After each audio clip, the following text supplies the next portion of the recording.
네, 자, 전산세무 2급 제112회 이론 시험부터 한번 같이 공부해 보겠습니다. 자, 1번 다음 중 유가증권에 대한 설명으로 옳지 않은 것. 자, 유가증권은 크게 지분증권, 채무증권 이렇게 나눕니다. 지분증권은 여러분들이 아는 주식, 요건 채권. 예, 이렇게 구분하시면 되고요. 우리가 1급에서 배울 때 단기매매증권은 시세 차익을 얻기 위해서 1년 이내에 보유하고 있는 걸 말하는 거죠. 자, 그리고 만기 보유 증권 같은 경우는 대표적인 게 이제 채권인데 주식은 만기일이 없기 때문에 만기 보유 증권 될 수 없고, 그리고 이번 시험에서 눈여겨볼 거는 만기 보유 증권이 보통 1년 이상입니다. 근데 이게 기간이 경과되면서 1년 이내로 만기가 도래할 경우에는 어떻게 할 거냐. 그럴 경우에는 원래 만기 보유 증권은 투자 자산으로 들어가는데 요게 1년 이내로 들어오면 유동자산이 되죠. 그래서 유동자산 중에서 당좌자산 124번 요거를 교체를 해줘야 됩니다. 이름은 똑같습니다. 만기보유증권은 똑같은데 단지 분류가 투자자산에서 유동자산인 당좌자산으로 교체해준다. 자, 요거 알아두시고요. 다시 문제로 와서 유가증권은 증권의 종류에 따라 지분증권, 주식 대표적인 게, 채무증권, 채권으로 분류할 수 있다. 맞는 거고요. 단기매매증권은 주로 단기간 내 보통 1년이죠. 매매 차익을 목적으로 취득한 유가증권을 의미한다. 맞고요. 지분증권, 주식 같은 경우는 단기매매증권과 매도가능증권. 매도가능증권은 왜 우리 계열사들 있잖아요. 자회사. 자기가 그 회사를 지배하고 권한을 행사할 목적으로 취득한 거를 매도가능증권입니다. 만기 보유증권으로 분류할 수 없다. 이건 맞습니다. 자, 보고기간 종료일로부터 1년 이내 만기가 도래하는 만기 보유증권의 경우는 아까 어떻게 한다고 그랬죠? 단기 매매증권으로 변경? 아닙니다. 만기 보유증권이라는 이름은 그대로 가는데 유동자산 안에 당좌자산으로 분류만 바꿔주는 겁니다. 단기 매매증권이 될 수는 없어요. 그래서 자, 4번이 정답이 되겠습니다. 옳지 않은 것. 자, 그 다음 2번 문제. 자, 이것도 종종 나오는 형태인데 다음이 회계상 거래가 2023년 재무제표에 미치는 영향으로 옳지 않은 것. 영업부의 업무용 차량에 대한 보험료, 보험기간 2023년 7월 1일부터 2024년 6월 30일까지인데 7월 1일에 보험료를 전부 지급했어요.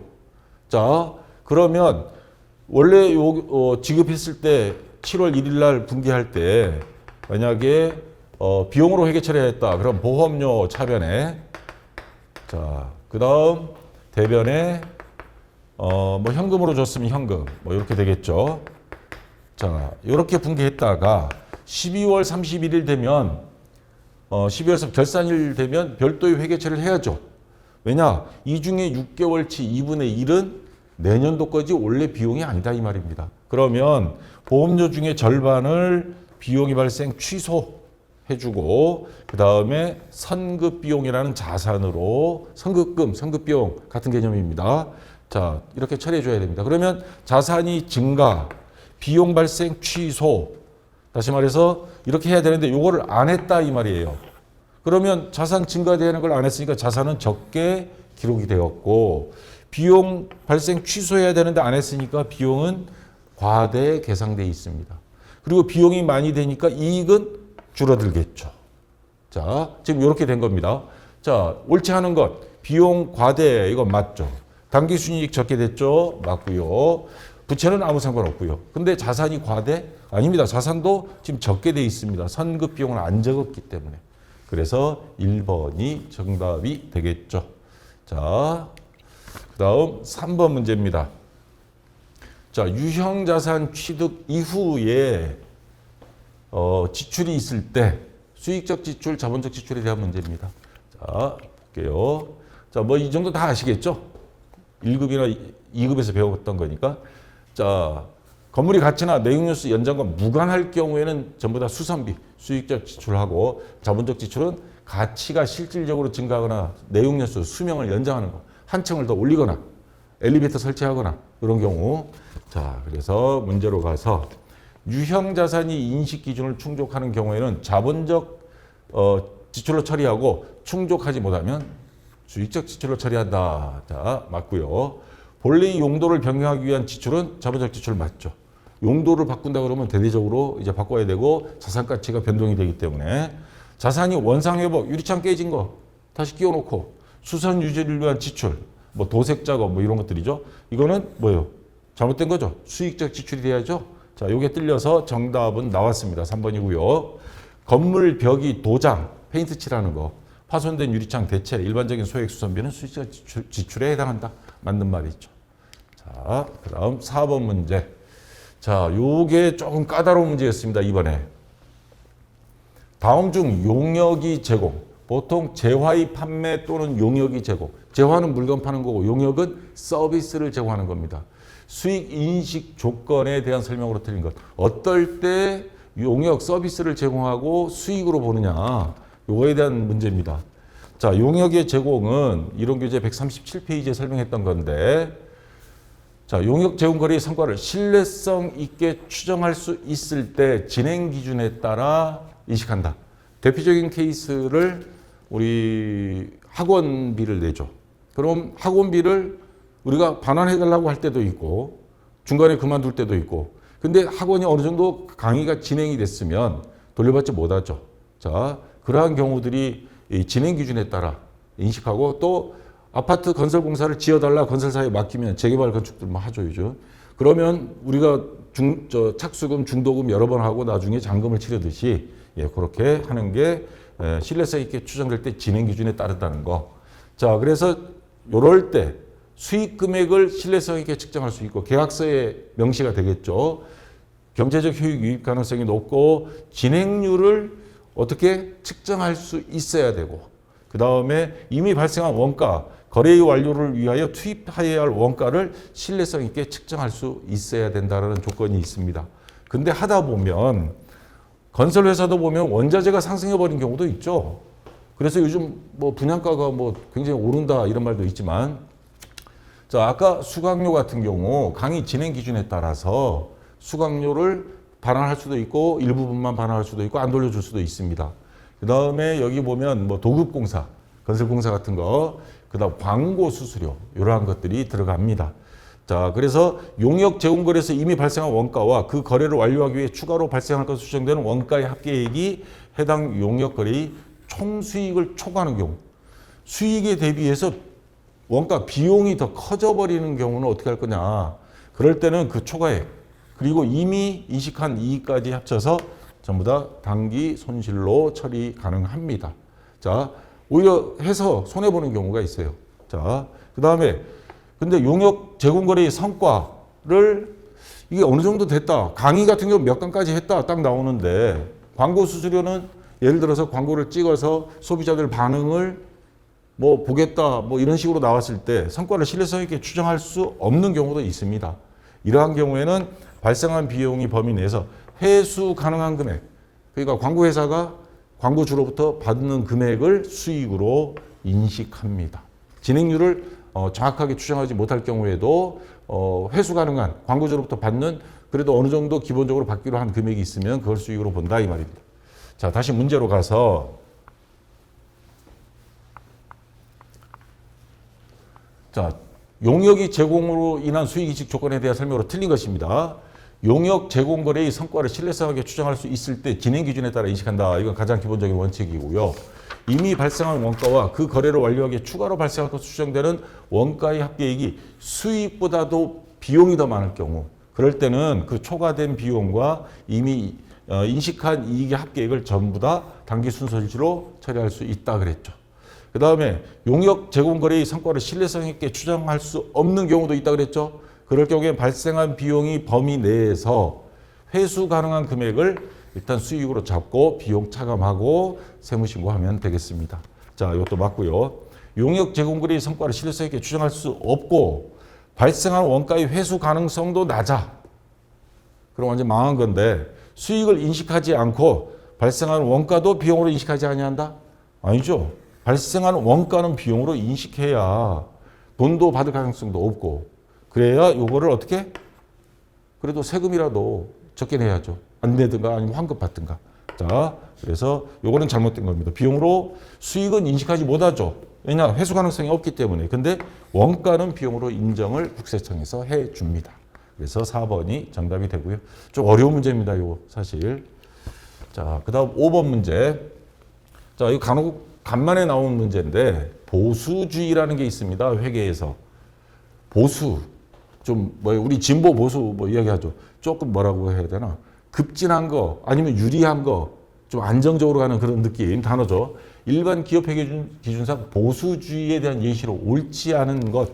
자, 회계에서는 이 보수주의가 뭐가 있냐면 회계를 작성하면서 세법을 배울 때 강하면 법이 테두리 안에서 세금을 적게 내려고 하는 게 본능입니다. 그래서 동일한 거래에 대하여 여러 가지 회계 처리 방법이 있을 때 이익을 가장 낙관적이 아닌 비관적으로. 자, 그래서 대표적인 케이스가 뭐냐면 선입선출법, 후입선출법. 회사에서는 이거 자기네 마음대로 정할 수 있는데 한번 정하면 몇 년은 못 바꾸는데, 자, 물가가 계속 상승해요. 그럴 때 재고자산 평가 방법을 선입선출법으로 하던 거를 후입선출법으로 바꿔버리는 경우. 그러면 당기순이익이 우리 앞에서 배웠죠. 선의 총후순으로 당기순이익이 많이 나온다. 얘가 1등, 2등, 3등, 4등. 얘가 제일 적게 나오는 방법이에요. 물가가 상승할 때. 그럴 때 그러면 후입선출법을 적용하면 당기순이익이 제일 적게 나와요. 적게 나오면 세금을 적게 낼 수 있죠. 이익이 적으니까. 감가상각 방법을 정액법 대신 정률법으로 제가 몇 번 이야기했죠. 정률법은 처음에는 많이, 나중에 갈수록 적게. 정액법은 일정하게, 균등하게. 근데 전체 금액은 같아요. 근데 처음에 많이 하는 거를 가속상각법이라는 말도 쓰는데 비용이 많이 잡히니까 그만큼 당기순이익이 적어지고 세금 적게 내고. 그 다음에 재고자산은 가능하면 가격이 싼 방법으로. 그 다음에 뭐 여러 가지 있는데 소모품 구입할 때 비용 처리법으로 하는 거.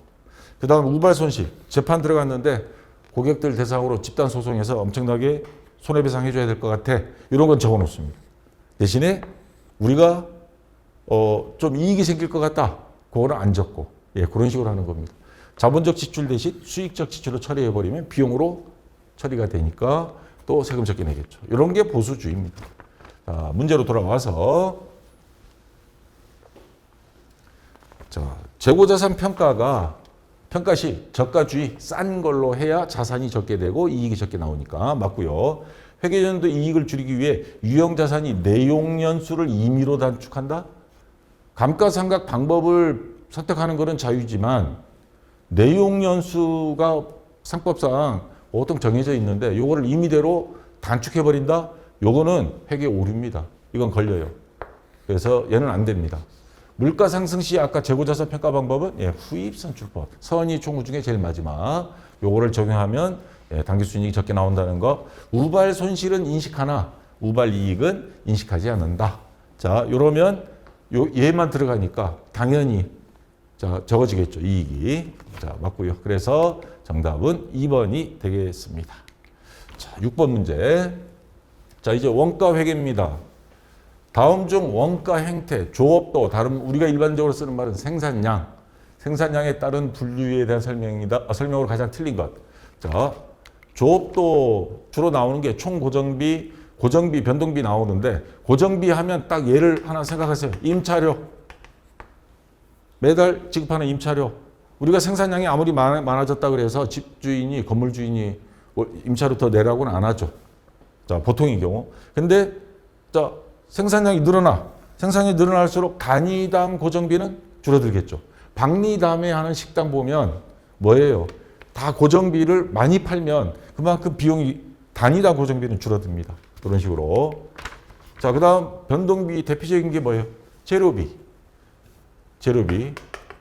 재료비는 자, 하나 생산하면 하나, 2개 생산하면 2개 쭉 비례하죠.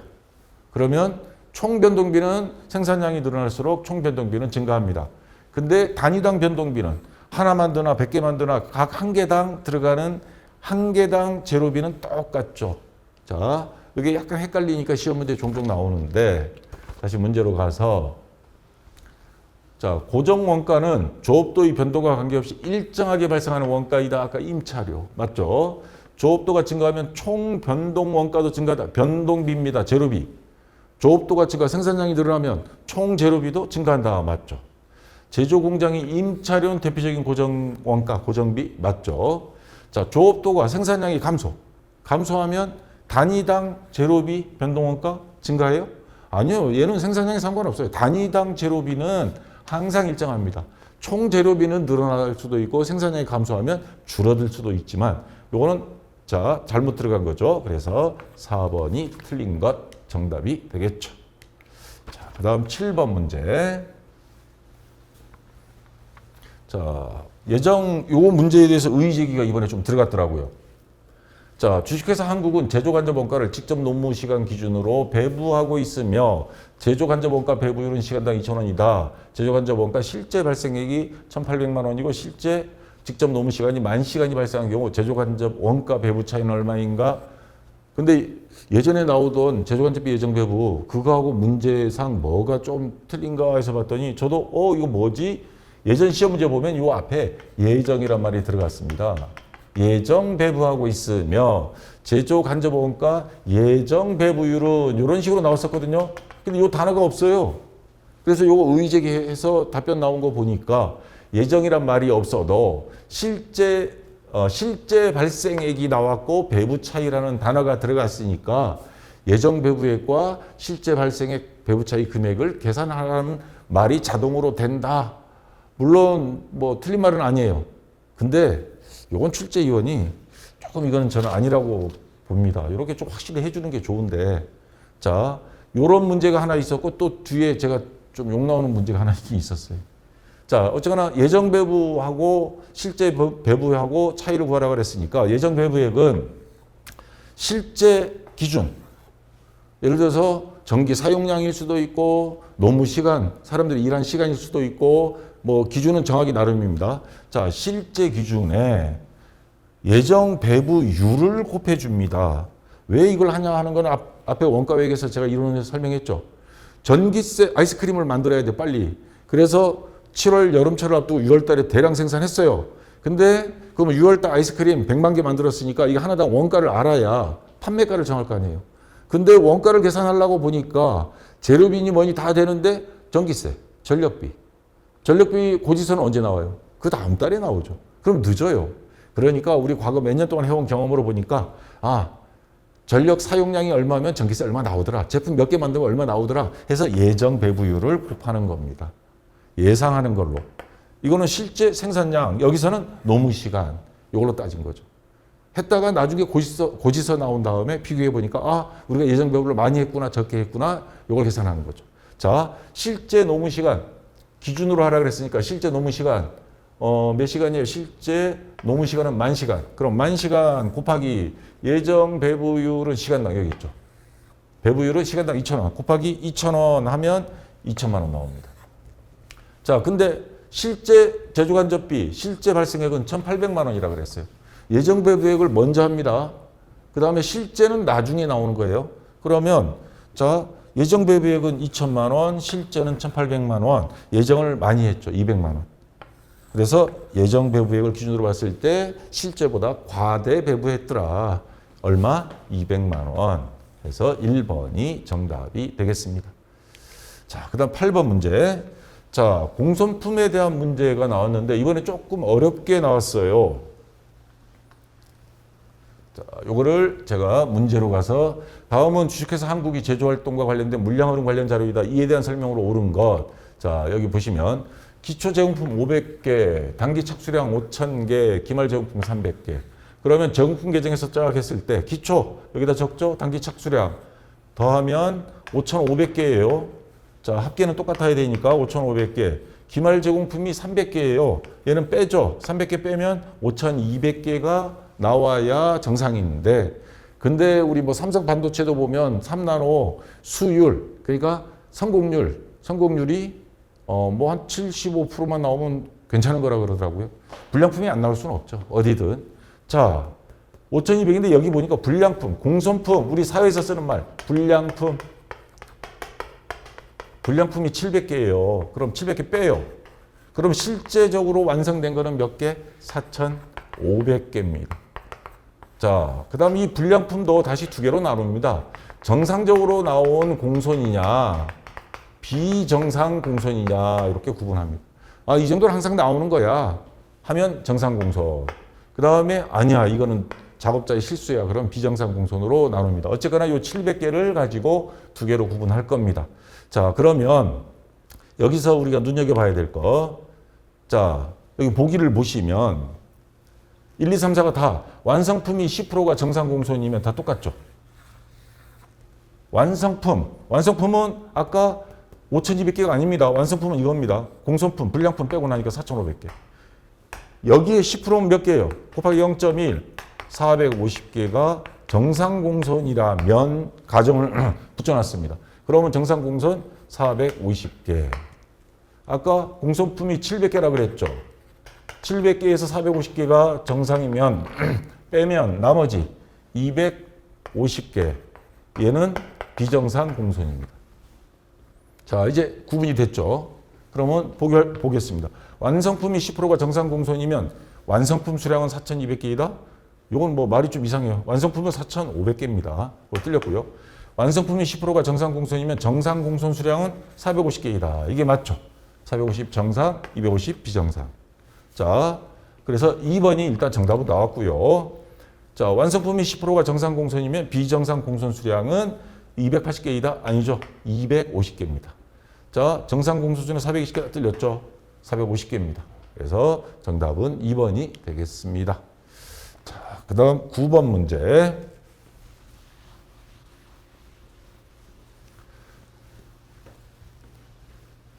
자, 다음 중 개별 원가 계산에 대한 설명을 옳지 않은 것. 요건 항상 종합 원가 계산하고 비교하는 문제가 나오죠.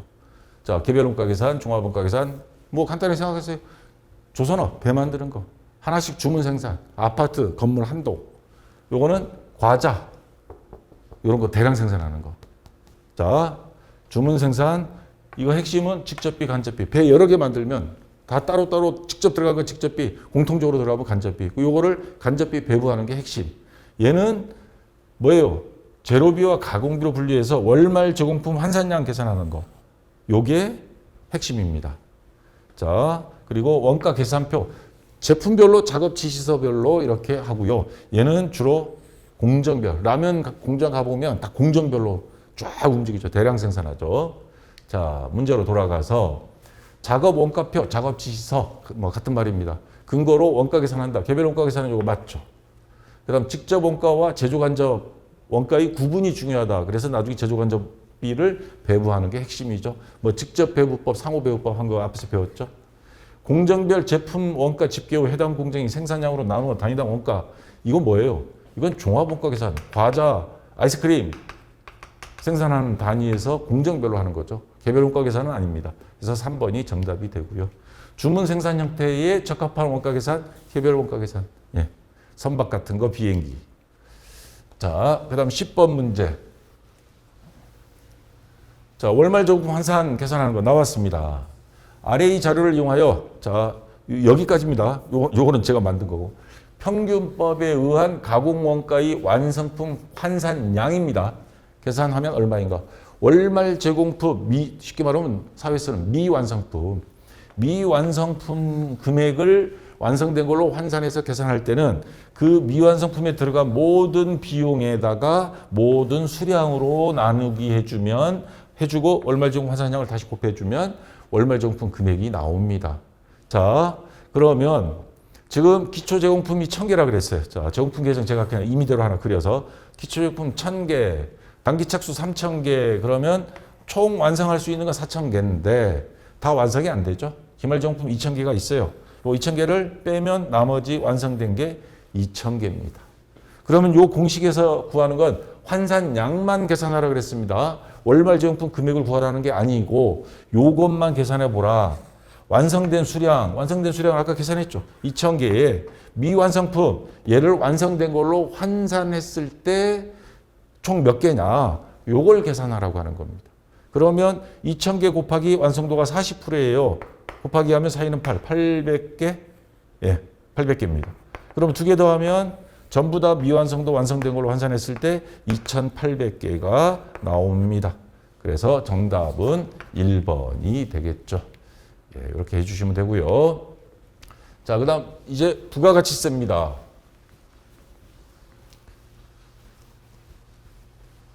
자, 다음 중 부가가치세법상 간이과세자에 대한 설명으로 가장 틀린 것. 자, 간이과세에 대한 설명 제가 좀 보충을 하면 일반 과세자, 간이과세자 해서 이론교재 285페이지에 있는데 직전 연도의 재화용유 공급에 대한 공급 대가, 대가라고 하는 거 공급 가격하고 달라요. 공급 가격은 판매가, 근데 공급 대가는 판매가에 부가세까지 더한 금액. 합계액이 우리 몇 년 전에 공부하신 분들은 알 거예요. 4,800만 원 하다가 2021년 3년 전에 세법 개정되면서 8천만 원으로 올랐습니다. 코로나 때문에 장사가 안 되는 영세업자를 위해서 8천만 원까지는 간이과세자하면 세금을 굉장히 적게 내거든요. 자, 8천만 원까지 올렸고, 요게 제가 다음 주에 개성세법 특강 촬영해서 올리겠지만, 요게 지금 대통령령으로, 이건 국회 통과 사항이 아닌 것 같아요. 대통령령으로 최대치 1억 400만 원까지 간이과세자 범위를 넓힌다, 올린다라고 이미 정부에서 발표는 했습니다. 그러니까 내년 7월 1일입니다. 그러면 다음 113회, 114회 시험까지는 해당 없어요. 115회 정도나 가야 이게 적용이 될 겁니다. 제가 개정세법 특강에서 자세히 설명드릴 거고, 자, 간이과세자는 눈여겨볼 게, 일반 과세자는 전부 다 세금계산서 발급해야 되는데 공급대가 4,800만 원 미만은 세금계산서 발급할 수 없습니다. 자, 근데 4,800만 원 이상 8천만 원까지는 세금계산서 발급을 해야 되고요. 자, 그 다음 눈여겨볼 게 이번 시험에 나온 게 요겁니다. 요거 뭐냐, 매입세 일반 사업자는 매입 금액의 10% 부가세 매입세 전액 공제받는데, 간이과세자는 세금도 적게 내는데 매입세 다 안 해줍니다. 그래서 공급 대가 부가세 포함된 금액의 0.5%만 100만 원 팔면 얼마예요? 5천 원. 예, 그것만 해줍니다. 자, 근데 이런 것까지 어떻게 암기하니? 이거를 또 시험 문제로 내놨어요. 자, 여기 보시면 간이과세자라는 원칙적으로 직전 연도, 전년도 공급 대가의 합계액이 8천만 원에 미달하는 사업자, 요건 맞죠? 자, 직전 연도 공급 대가의 합계액이 4,800만 원 이상인 부동산 임대 사업자는, 예, 요거는 간이과세로 안 봅니다. 부동산 임대 사업자는 어떤 생산성이 있는 그런 업종이 아니기 때문에, 자, 요거는 간이과세로 보지 않고 4,800만 원 이하일 때만 봅니다. 이상이 되면 8천만 원 이하인데도 얘는 일반 사업자 신고를 해야 돼요. 자, 맞고요. 간이과세자는 세금계산서를 발급받은 재화의 공급 대가에 아까 뭐라 그랬습니까? 0.5%. 1%를 곱한 금액을 납부세에서 매입세 공제 받는다. 자, 요게 일단 정답이긴 한데, 지금이 몇 년도인데 이런 수치를 가지고 시험 문제, 옛날 역사, 한국사 보면 뭐 몇 년도에 태어난 사람은 그런 시험 문제를 왜 내? 역사 보는데. 제가 막 욕하고 그랬는데, 저도 역사 교사 학생이 있다 보니까. 자, 이런 문제 내는 거는 저는 좀 아니라고 봐요. 문제가 잘못된 건 아니에요. 정답도 맞아요. 근데 이렇게 하는 건 좀 아니라고 봅니다. 저는. 근데 어쨌거나 0.5%가 맞다는 거. 자, 그 다음. 직전 연도의 공급대가 합계액이 4,800만 원 미만인 간이과세자는 세금계산서 발급 할 수가 없다 그랬습니다. 자, 그래서 여기 설명, 정답 및 풀이의 설명 다 다뤄놨고요. 그리고 참고사항입니다. 2024년 7월 1일부터 1억 400만 원까지 금액이 상향될 거라는 거. 자, 이건 나중에 특강으로 해서 말씀드릴 거고. 자, 그 다음 의제 매입세 공제에 대한 시험 문제가 나왔습니다. 의제 매입세 공제 제도에 대한 내용으로 가장 틀린 것. 자, 의제 매입세 여러분들 앞에서 다 보았지만 우리나라 농수축산 어민들, 농민들 좀 어렵죠. 그래서 이 사람들의 국산품을 애용해서 통조림을 만들든 식당에서 쓰든 하면 일정 금액을 매입세 공제해 주겠다라는 제도입니다. 자, 사업자가 면세 농산물 등을 원재료로 하여 제조 가공한 재화 또는 창출한 영역의 공급에 대해서 과세하는 경우에 그 농산물 가액의 일정률을 곱하여 금액을 매입세에서 공제하는 것. 단 조심해야 될 거 하나 있어요. 운임 등 부대 비용 제외입니다. 왜냐하면 농산물을 농민들한테 사와요. 그러면 이제 트럭을 하나 빌려서 오겠죠. 운반 비용을 줄 때 그 트럭 회사에서 세금계산서 받아요. 그건 매입세 공제가 되거든요. 그 공제 받아놓고 또 이 금액을 뭐 배추면 배추에다가 더해가지고 또 공제 받으면 이중 공제가 되잖아요. 그래서 부대 비용, 운송비라든가 이런 건 빼고, 자, 여기 제가 설명 다뤄놨습니다. 그래서 제외하는 이유는 생계산서 수령번호로 매입세 공제가 이미 되는데 또 하기 때문에 안 된다. 그래서 요건 빼고 그 다음에 자 다시 문제로 가서 의제 매입세액은 면세 농산물 등을 공급받거나 수입한 날이 속하는 과세 기간이 매출세액에서 빼고 세금을 줄여준다. 맞고요. 의제 매입세액 공제는 사업자 등록을 한 부가가치세 과세 사업자가 적용 대상자이며 그러니까 이제 식당, 통조림 공장, 자 미등록자는 허용되지 않습니다. 면세 농산물 등의 매입가액에는 운임 등의 직접 부대 비용 및 관세를 포함한다. 요거 아까 안 된다 그랬죠. 관세는 됩니다. 근데 요거는 안 된다 이 말입니다. 그래서 3번이 정답이고요. 면세 농산물 등에 대해 세금계산서 없이도 일정한 금액을 매입세로 의제하여 공제하는 것이기 때문에 의제 매입세 공제를 한다. 농민들이 사업자 등록증이 없잖아요. 그 사람들 세금계산서 발행 안 됩니다. 그러니까 어느 누구한테 샀다라는 거 그 기록만 가지고 그리고 국세청에 제출하면 나중에 돈 송금한 근거 이거 좀 가짜인 것 같다 하면 송금한 근거 찾으면 다 나오니까 그래서 세금계산서 없이도 가능하다 해서 맞고요. 자 13번 문제 이제 소득세법입니다. 자 다음 중 소득세법상 근로소득과 관련된 내용으로 틀린 것. 자, 근로소득 앞에 520페이지에서 비과세 소득에 대해서 설명한 거 있죠. 여러분들 직장 다니면 식대 월 20만 원까지 얼마 전에 이게 상향된 거죠. 단 식사 제공을 받지 않아야 됩니다. 식사는 알아서 월급에 식대 20만 원 줬으니까 알아서 점심시간에 먹어라. 그러면 20만 원까지는 회사에서 급여에 같이 받았지만 비과세다. 소득세 신고 대상이 아닙니다. 자가운전보조금도 월 20만 원이죠. 본인의 차량을 또는 배우자 차량을 회사의 업무에 이용하고 할 때 그때입니다. 그 다음에 눈여겨볼 것 학자금. 자, 자녀 학자금을 회사에서 지원해 주는 경우 있습니다. 자, 이런 경우에는 과세 대상입니다. 근데 본인의 학자금은 달라요. 본인 거는 이거는 비과세입니다. 자, 요거 두 개의 차이점 아시겠죠? 자녀는 비과세가 안 됩니다. 소득세 신고해야 되고, 근데 본인 거는 대학원까지 전부 다 비과세입니다. 자, 요거 참고로 알아두시고. 자, 다시 문제로 가서 식사나 기타 음식물을 제공받지 않는 경우입니다. 제공받으면 다 과세예요. 근로자가 받는 월 20만 원 이하의 식사 때는 비과세 근로소득이 된다. 아까 맞다 그랬죠? 자, 그 다음, 자, 종업원이 지급받는 경조금이 있을 수 있어요. 근데 경조금은 사실 이게 딱 얼마라고 하기는 좀 애매하거든요. 돌아가신 분이 당 부모님이냐, 아니면 뭐 할머니, 할아버지냐, 뭐에 따라서 삼촌일 수도 있고, 경조금 중 사회통념상 타당하다고 인정되는 범위 내의 금액은 근로소득으로 보지 않는다. 보통 결혼 축의금 같은 경우 20만 원인가 30만 원 아마 될 거예요. 자, 근로소득 보지 않는다. 이거 맞는 말이고요. 고용관계에 의하여 지급받던 강연료. 우리 회사 직원인데 특강을 했어요. 뭐 예를 들어서 신입사원 연수하는데 강사로 쓸 수 있거든요.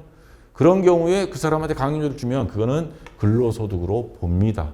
자, 그 다음에 근로자의 가족에 대한 학자금은 비과세 근로소득이다. 뭐예요? 가족이라 그랬습니다.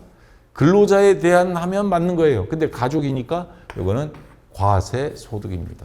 부가세, 소득세 신고해야 됩니다. 자, 그래서 4번이 정답이 되고요. 자, 그 다음 14번. 자, 소득세법상 과세표준 확정 신고를 반드시 해야 하는 경우, 여기서 말하는 과세표준 확정 신고는 종합소득세를 말하는 겁니다. 자, 이쪽에 보시면 이론교재 313페이지에 요 표가 있죠. 과세소득은 종합소득과 그 다음 분류과세 나눕니다. 일단 크게. 자, 분류과세는 퇴직소득, 양도소득. 퇴직과 양도를 뭐 매년 하진 않죠. 자, 이러한 것들은 그때 한번 신고하면서 세금 내면 종합소득하고는 전혀 상관없이 따로 국밥입니다.